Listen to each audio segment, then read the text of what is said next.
Everybody, I hope you all are doing well in your studies. तो जैसे कि आप सभी जानते हैं कि अब हम सभी का, मेरा भी, आप सभी का भी एग्ज़ाम अब 20 और 21 की शिफ्ट में होगा एंड आरआरबी पीओ का एग्ज़ाम। सो अब बात ये आती है कि एग्ज़ाम के टाइम की स्ट्रेटजी क्या होनी चाहिए। बहुत लोग ऐसा पूछ रहे थे कि एग्ज़ाम की स्ट्रेटजी क्या होनी चाहिए, एग्ज़ाम के टाइम आपका माइंड कैसा होना चाहिए, माइंड को रिलैक्स कैसे करें। सो मैं बताने जा रही हूँ कि 65+ अटैम्प्ट आप कैसे कर सकते हैं। सो इसलिए आप इस वीडियो को लास्ट तक ज़रूर से ज़रूर देखिएगा, आपके लिए बेनिफिशियल वीडियो हो सकती है। So let me tell you कि जैसे कि मेरा जो है एग्ज़ाम वो है 20 अगस्त को है और सेकंड शिफ्ट में है। सो अब बात आती है कि सेकंड शिफ्ट में है, सो कैसा माइंडसेट होना चाहिए, कैसे अटेम्प्ट करना चाहिए एग्ज़ाम को।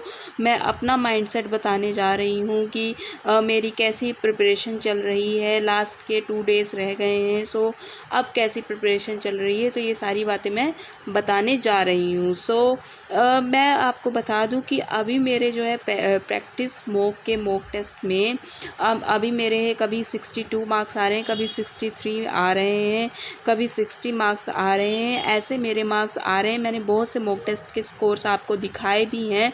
सो अब बात आती है कि रियल एग्ज़ाम में 65+ कैसे अटेम्प्ट करें। सो उसके लिए सबसे बेस्ट स्ट्रेटजी यही होगी कि आप सबसे पहले, क्योंकि मैं अपना बताऊं कि मैं मॉक टेस्ट में कैसे अटेम्प्ट करती हूँ मॉक। सो प्रैक्टिस मॉक का जैसे कि आप सभी जानते भी हैं कि लेवल भी थोड़ा अच्छा ही होता है एंड हाई लेवल होता है।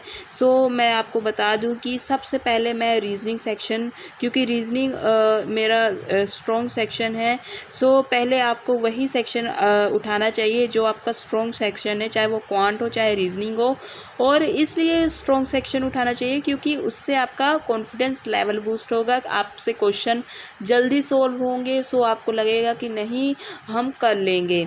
और अगर आपने जिस सेक्शन में प्रॉब्लम है, अगर आपने उसे पहले ही उसे उठा लिया, सो आपको फिर कॉन्फिडेंस लेवल भी थोड़ा लो हो जाएगा, क्योंकि क्वेश्चंस उसमें से आपसे टाइम लगेगा, सोल्व भी होंगे तो टाइम लगेगा। तो इसीलिए सबसे पहले इजी सेक्शन ही आपको उठाना चाहिए। और मेन बात ये कि जैसे आप मॉक्स में करते हैं, आपको कोई भी चेंजेस, कोई भी एक्सपेरिमेंट आप मॉक्स में एक्सपेरिमेंट कर सकते हैं, लेकिन आपको बिल्कुल भी रियल एग्ज़ाम में एक्सपेरिमेंट नहीं करना है। और फिलहाल मैं आपको बता दूं कि अगर आप जैसे भी मॉक्स अटेम्प्ट करते हैं, तो अब ये 2 दिन रह गए हैं, तो इन 2 दिनों में भी आप कोई एक्सपेरिमेंट कर नहीं देखना है। आप जैसे मॉक्स अटेम्प्ट करते हैं, आप अपनी स्पीड, अपनी कैलकुलेशन, इन सभी चीज़ों पर आप ध्यान दीजिए। वैसे ही मॉक्स रियल टाइम एग्ज़ाम में भी अटेम्प्ट कीजिए।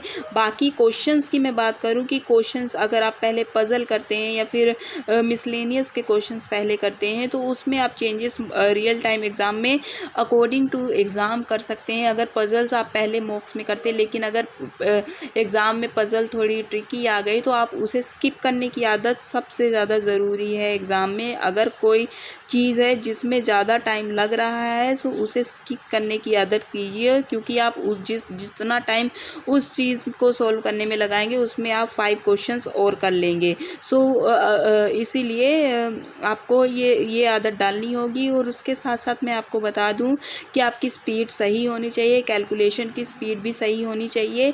और उसके साथ साथ रीजनिंग में जैसे आपने पहले मिसलेनियस, मैं अपनी बताऊं तो पहले मैं मिसलेनियस के क्वेश्चंस अटेम्प्ट करती हूँ, उसके बाद में मैं पजल्स पर आती हूँ। और मिसलेनियस में भी मैं ब्लड रिलेशन हो गया, और जो वर्ड फॉर्मेशन वाले जो क्वेश्चंस आते हैं, जिसमें बैकवर्ड, फॉरवर्ड और जो वर्ड वाले क्वेश्चंस आते हैं, उन्हें मैं लास्ट के लिए रखती हूँ। वो उससे पहले मैं पजल्स करती हूँ, उन्हें मैं लास्ट के लिए इसलिए रखती हूँ क्योंकि उसमें टाइम लगता है, टाइम कंज्यूमिंग क्वेश्चंस होते हैं। सो उसमें आप कंफर्म भी नहीं होते हैं, क्योंकि वर्ड फॉर्मेशन वाले जो क्वेश्चंस होते हैं कि आपके 2 वर्ड बन रहे हैं कि 3 वर्ड। सो ऐसे मैं चीज़ों को लास्ट के लिए रखती हूँ। पहले मैं मिसलेनियस में ये ये सेलॉक्स हो गए, इनइक्वालिटी हो गए, और ये डिस्टेंस एंड डायरेक्शन वाले हो गए, ये सभी चीज़ें मैं करती हूँ। उसके बाद फिर मैं सीधे न्यूमेरिकल एबिलिटी पर स्किप कर उसमें से जो मिसले क्वेश्चंस हैं, सिंप्लीफिकेशन, स्पीड मैथ है, simplification, number series, quadratic equation वगैरह वाले जो क्वेश्चंस हैं वो पहले करती हूँ। उसके बाद डीआई, और डीआई का इसमें मैं क्या चेंज करती हूँ कि इसमें डीआई करने के बाद अगर मेरे रीजनिंग के टाइम के हिसाब से करती हूँ। अगर मेरे डीआई करने के बाद मेरे 10 मिनट बचे हैं, सो 5 मिनट में अरिथमेटिक को देती हूँ, और लास्ट के 5 मिनट में जो मेरे क्वेश्चंस रह गए हैं रीजनिंग के उन्हें अटेम्प्ट करती हूँ। ऐसी मेरी स्ट्रेटजी है जिसके कारण मेरे 65+ तक अटेम्प्ट हो जाते हैं आरआरबी पीओ में।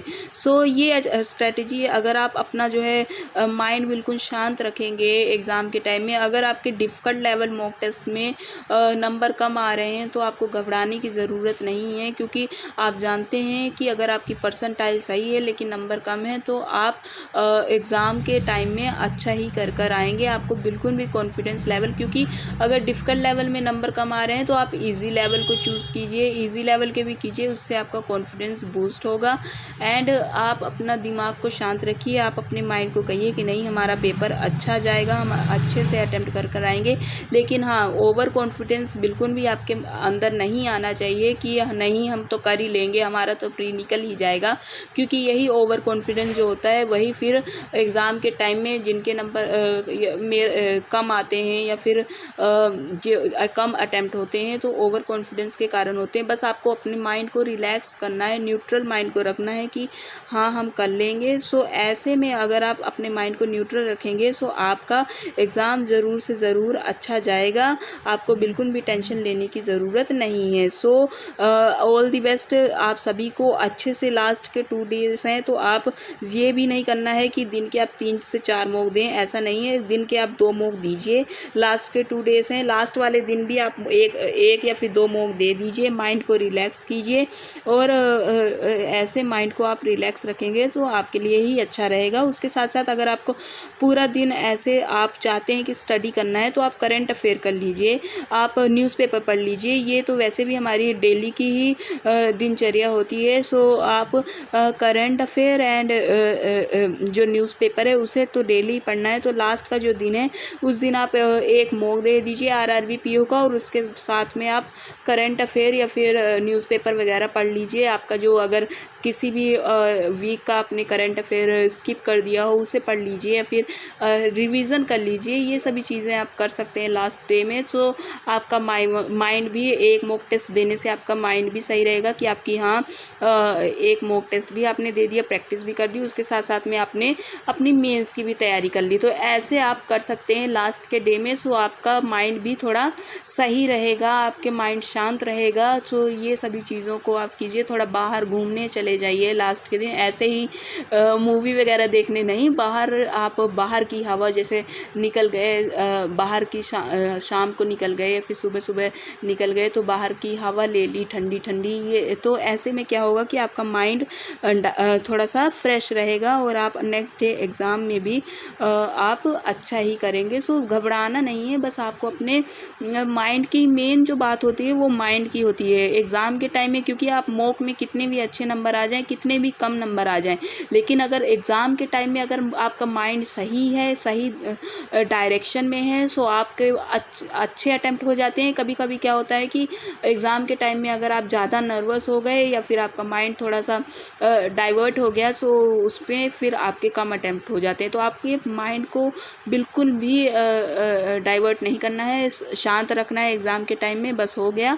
सो आपका एग्ज़ाम अच्छा ही जाएगा। ऑल दी बेस्ट आप सभी को और मुझे भी, क्योंकि मेरा भी एग्ज़ाम 20 को ही है, 20 अगस्त को है। सो ऑल दी बेस्ट हम सभी को।